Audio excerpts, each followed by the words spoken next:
क्या हो अगर एक ही महीना अपने भीतर वर्षा की लय, भक्ति के मंत्र और एक पूरे देश की आध्यात्मिक धड़कन को समेटे हुए हो।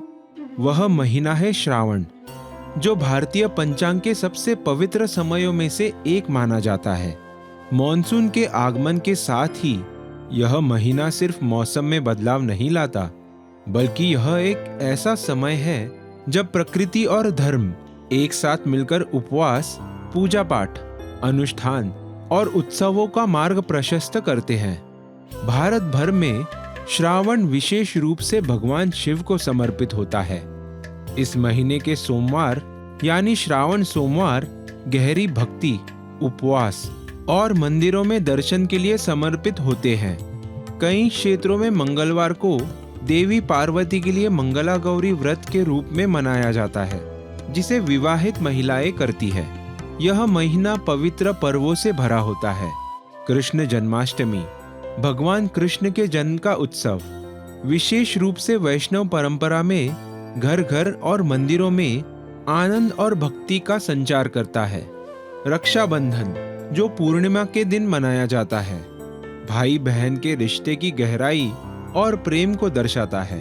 तटीय क्षेत्रों में यह पूर्णिमा नारली पूर्णिमा कहलाती है, जहां मछुआरे समुद्र देवता वरुण को नारियल अर्पित कर सुरक्षित और समृद्ध मछली पकड़ने के मौसम की कामना करते हैं। श्रावण में कई ऐसे पर्व और व्रत भी होते हैं जो कम प्रसिद्ध लेकिन अत्यंत गहरे धार्मिक अर्थ रखते हैं। नाग पंचमी, जिसमें नागों की पूजा की जाती है, सभी जीवों के प्रति श्रद्धा का प्रतीक है।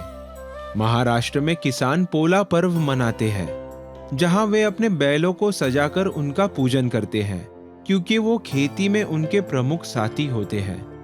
गुजरात में पवित्र पान और पवित्र एकादशी क्रमशः शिव और कृष्ण को समर्पित विशेष दिन है। आंध्र प्रदेश में ब्राह्मणों द्वारा जंध्याल पूर्णिमा मनाई जाती है, जो यज्ञोपवीत संस्कार के माध्यम से आध्यात्मिक पुनर्नवीकरण का दिन होता है।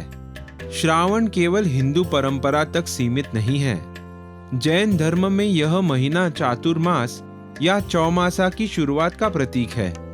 4 महीने की वह अवधि जब तपस्वी साधु एक ही स्थान पर रुकते हैं, ताकि बरसात के मौसम में बढ़ने वाले सूक्ष्म जीवों को हानि ना पहुंचे। इसी समय वे पर्युषण पर्व भी मनाते हैं, जहां वे अध्ययन, उपवास और आत्मशुद्धि के व्रत लेते हैं। चाहे वह अनुष्ठान हो, उपवास हो या उत्सव, श्रावण लोगों को भक्ति और सजगता में एकजुट करता है।